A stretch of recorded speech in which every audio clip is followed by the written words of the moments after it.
Sagittarius ascendants.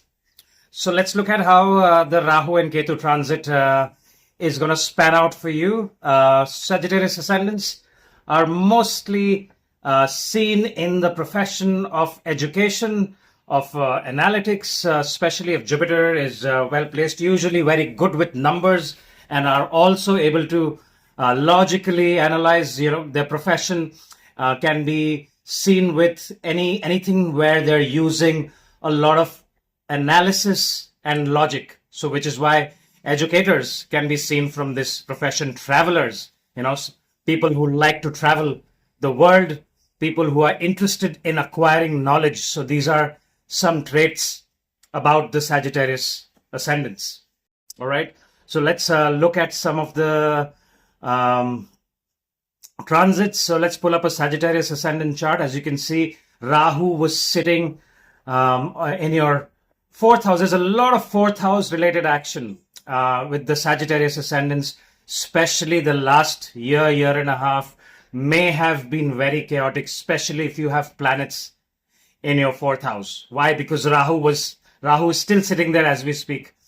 Rahu will transit out on May 18th, the dates I have mentioned here. Okay. And then Saturn comes in. So you must be wondering, there is no relief. So the Sagittarius ascendants that have had a lot of emotional turmoil for the last couple of years and even financial ups and downs, please mention in the comments so that the other Sagittarius ascendants can also relate to your story. Well, the good thing is Rahu is moving out. Rahu doesn't do well in the fourth house. It's not Rahu's best place to be in, because fourth house is your home, your happiness, your peace of mind, your emotions are all seen from the fourth house. All right. And what does Rahu do? Rahu brings turmoil wherever Rahu goes. Even though Rahu is not an enemy of Jupiter, but that's what Rahu does. Rahu brings chaos to wherever it goes. So especially if your natal Rahu is debilitated, or it's which means if it's in the sign, it's any of the water signs, especially in Scorpio, or if it's in any of the air, in any of the fire signs, especially. All right. So those people may have gone through a lot of turmoil and probably are still going through emotional ups and downs. Rahu transit to your third house from May 18th will bring you relief. All right. And Saturn will already transit. So the time period for Sagittarius ascendants so please make a note of the dates that I'm giving you. From March 29th to May 18th, you need to be very, very careful about your home and your emotional state and your peace of mind. Do not take any decisions in haste, especially if you're going through Rahu or Ketu Mahadasha or Ketu Antardasha, Rahu Antardasha, or even if you have a planet in the fourth house. Okay, it will affect, because you'll have a conjunction of Saturn and Rahu during this time. So that could bring you lots of ups and downs. People might want to suddenly move out of their houses and go somewhere else. You may have problems with if you're living in a rented house, you may have trouble with your landlord, and there could be a sudden change of place. Because fourth house related issues, the ones who drive to work every day or ride two-wheelers, be very, very careful during this time. Not the best time to confront family and your spouses, because fourth house is your home, your emotions. So you need to make sure that you are not having any emotional outbursts during this time. We must remember that Sagittarius is a fiery sign and they are capable of showing aggression. So you need to make sure that you're not dealing with any of your personal and professional concerns with aggression.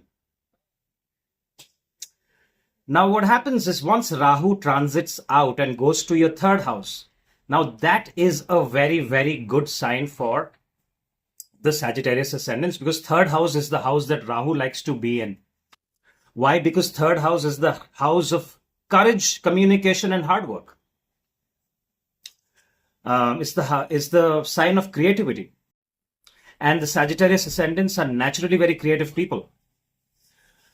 Now you need to channelize that energy and use this transit to your benefit, by especially the ones that are venturing into any kind of business, because this transit is all about business. Okay, Rahu in the third house, in the sign of Aquarius, is about innovation, doing something out of the box. And third house is the house of communication, and you need to make sure something with the hands. The people who are artists and create something with the hands. This is the time to use your imagination and your innovation, because Aquarius and Rahu is all about innovation. It becomes extremely stable there. So entrepreneurs and the ones who are looking at starting something of your own, this is the best time. But like I said, the time periods I've given you, especially even till June or July, you need to be very careful. If you're running through Ketu, or if you're running through Ketu Mahadasha, Sun Mahadasha, Mars Mahadasha, or if you have any planets in the sign, especially if you have a fiery planet in the sign of Leo. Why? Because Ketu is going to transit to your 9th house. And remember, Ketu is again a fire. It's a fire planet. People don't understand that Ketu is a fiery sign. It's a headless sign. And in Leo, it becomes even more fiery. And June and July, Mars will transit Leo. So you see, there's so much fire in the sign of Leo in your 9th house, right? So it can make the Sagittarius ascendants take hasty decisions, and there could be headless decisions. Why? Because Ketu is headless. And then Mars also comes in there. Mars is aggression. Leo is a fiery sign, wants to dominate. And 9th house is the house of principles, higher learning, your gurus, your father, authorities, principles. So Sagittarius ascendants, especially the months I've told you, especially till Mars is passing through Leo, and if you have planets in Leo, because from there Ketu will look at your Lagna. Ketu's aspect will look at your Lagna right there. So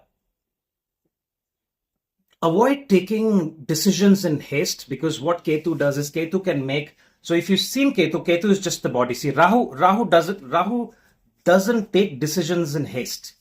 It's very interesting how the planets are, how Rahu and Ketu are. Rahu is a master planner. So if Rahu is taking a decision, Rahu has thought, it's a well thought of decision,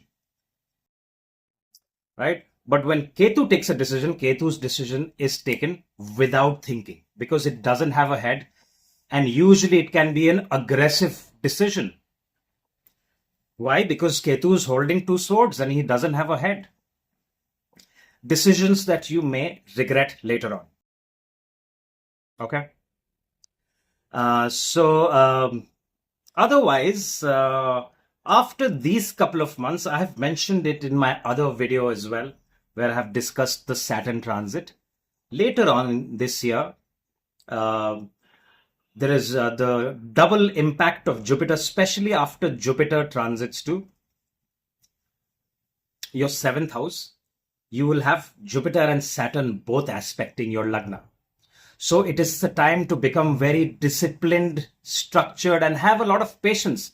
So the next couple of months, especially till July, you may feel impatient. Things are not working out. There's no peace of mind. You may feel like this because of your 4th house. There is a lot of action in your 4th house, and then there is a lot of action in your 9th house. Traveling can give you good results, but again, plan your travel out. Just don't suddenly travel. Okay, it needs to be well planned and thought of decision. Visit a spiritual holy place. This is the time the next couple of months is time for you to be very take decisions which are well thought of, and be very spiritual. This is not the time to think of material gains. If you don't have peace of mind, isolation can be good at times. Isolation can be fruitful to work on yourself and your career and your business.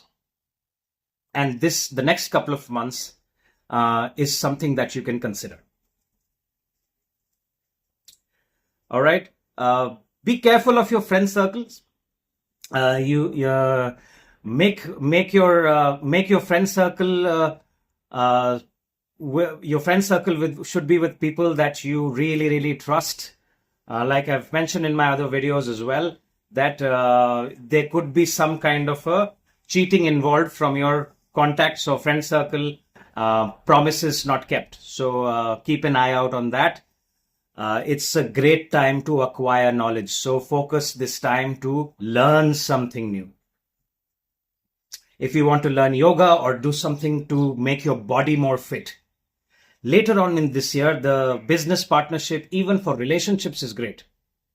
Okay, especially when Jupiter transits to your 7th house, it creates a marriage yoga as well. So the ones that are looking for a long-term committed relationship and marriage, all this will be there later on in this year, especially the first part of 2026. It's fantastic. So overall, a great year, but the next couple of months could be a bit of turmoil and stressful. But after that, the journey looks really good. So mention in the comments, share your story so that the other Sagittarius ascendants are also getting help with what's going on with your lives. If you like this video, hit the like button and share it with your other friends that are Sagittarius. Thank you very much for your time. You all have a good day. Bye-bye.